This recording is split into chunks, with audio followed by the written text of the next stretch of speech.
Có chuột ra ít cô.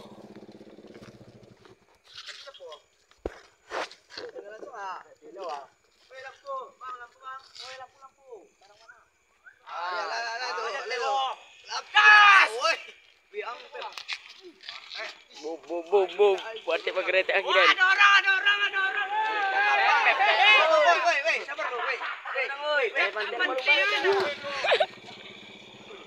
Lah, dia lawan tau.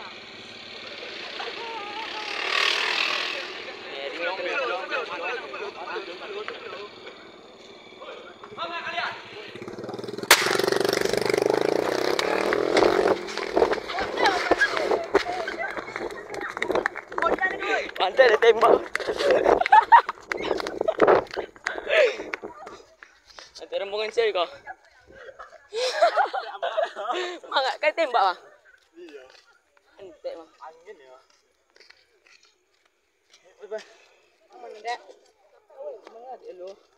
Oh, sendal aman kan? Pepek langsung.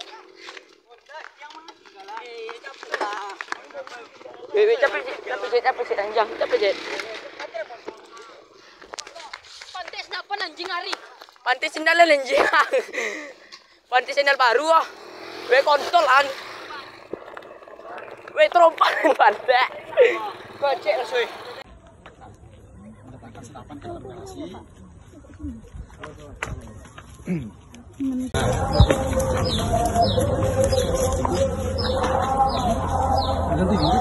Apa sini, Bang?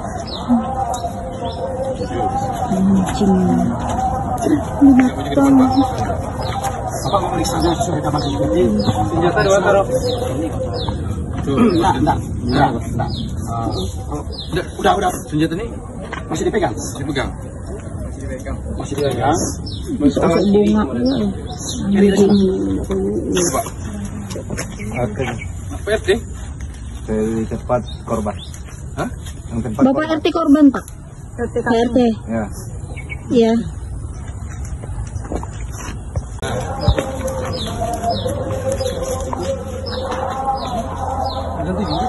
Apa sini, Bang?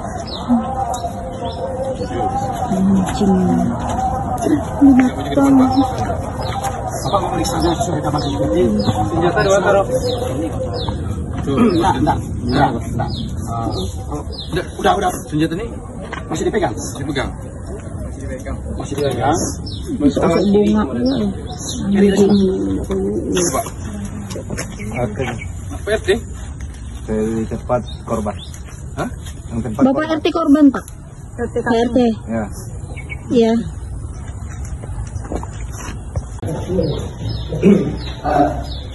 Melalui sela-sela pagar.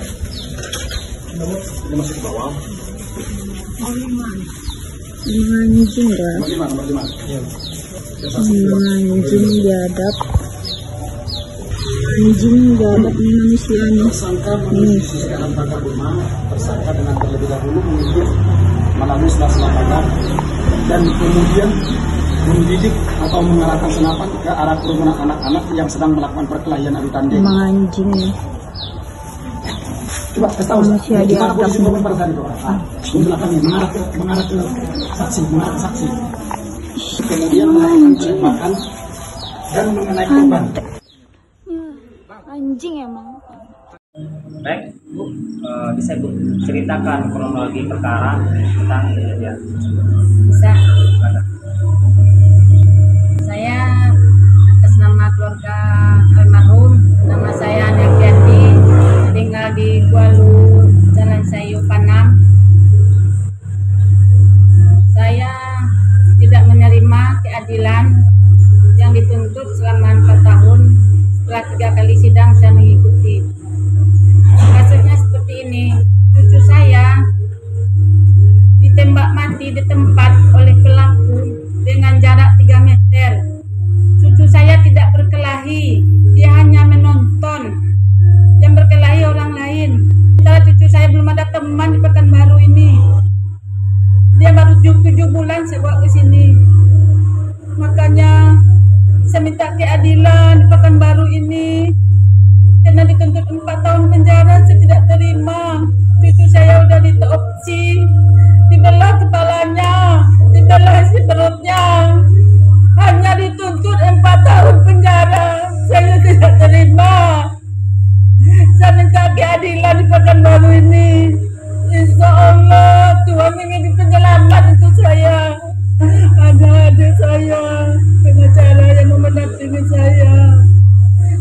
3 kali sidang saya tidak ada diarahkan untuk mendampingi. Saya sama anak-anak yang mendampingi sidang selama 3 kali. Saya mencari keadilan untuk cucu saya. Tolong bantu saya. Cucu saya ditembak mati di tempat oleh pelaku, oleh terdakwa dengan jarak 3 meter.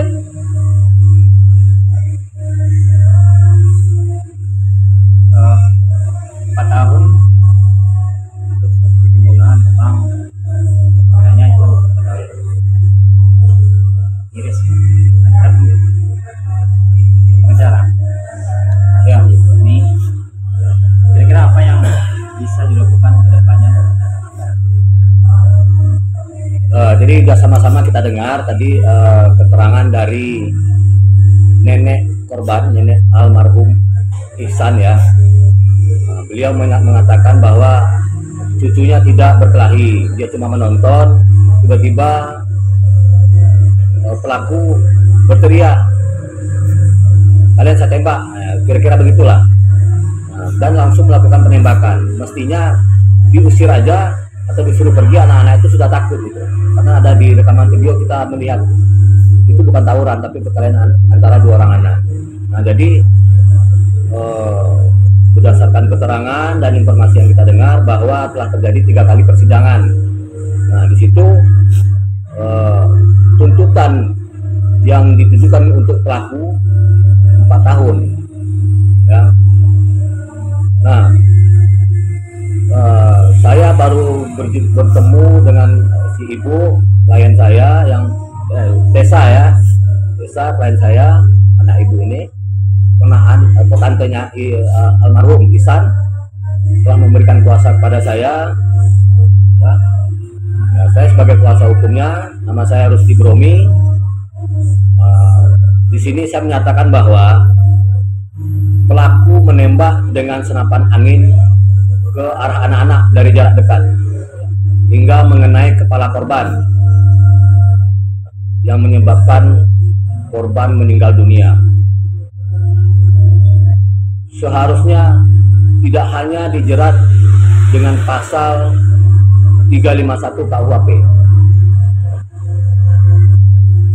Perkara ini jelas masuk dalam ketentuan pasal 80 ayat 3 Undang-Undang Perlindungan Anak, Undang-Undang Perlindungan Kekerasan Terhadap Anak, yang mengakibatkan anak tersebut mati. Itu ancaman pidananya 15 tahun penjara. Serta undang-undang darurat. Karena begini, senjata angin ketika itu membahayakan itu dapat dikategorikan dan dimasuk ke dalam undang-undang darurat.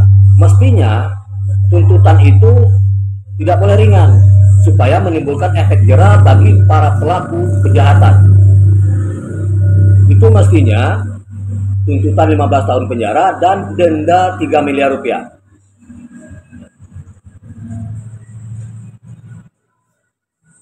Serta ya undang-undang darurat nomor 51 tahun undang-undang darurat nomor 12 tahun 51 tentang kepemilikan senjata yang membahayakan tadi, itu ancaman pidananya 20 tahun penjara dan denda 3 miliar.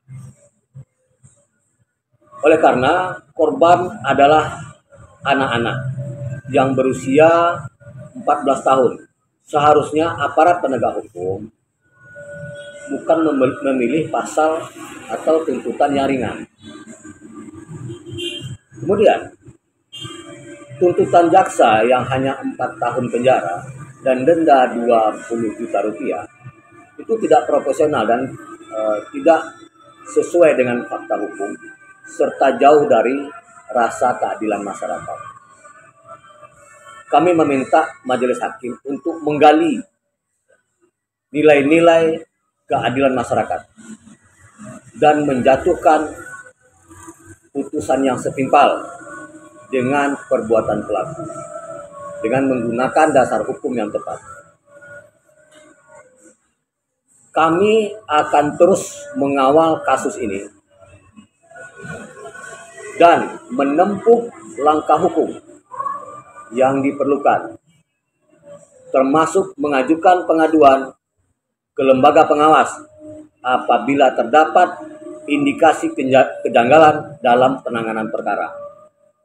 Jadi, untuk menimbulkan efek jera bagi para pelaku tindak pidana, terlebih ini terkait dengan anak-anak, seharusnya penegak hukum itu menuntut secara maksimal agar pelaku kejahatan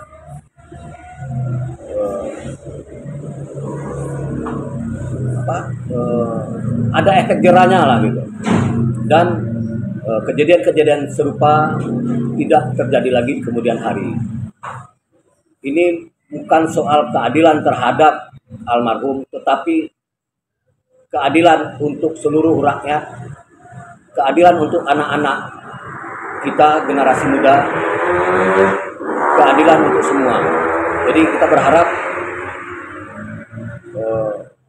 penegak hukum maupun hakim nantinya dalam memutuskan perkara ini dapat memenuhi putusan tersebut, memenuhi rasa keadilan yang ada di masyarakat. Demikian, silakan Tessa kalau ada yang mau ditambahkan. Saya dari tantenya Mahfud Ihsan. Saya tidak akan terima cuma tuntutan 4 tahun karena ini penembakan bukan yang lain. Karena saya tidak akan terima itu, saya akan mencari keadilan. Jadi mohon pada jaksa atau pada hakim masih hukum yang setimpal dengan pelakuan dia. Satu lagi pertanyaan terakhir mungkin.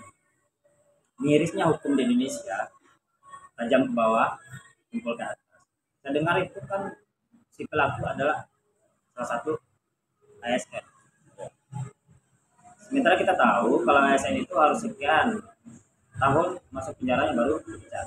Apakah mungkin, ini hanya dalam tanda kutip kemungkinan, apakah mungkin hukum ini kembali dipermainkan? Itu kalau untuk itu kita tidak masuk ke ranah itu. Yang pasti di sini kita cuma minta keadilan. Putusan itu memenuhi rasa keadilan di masyarakat.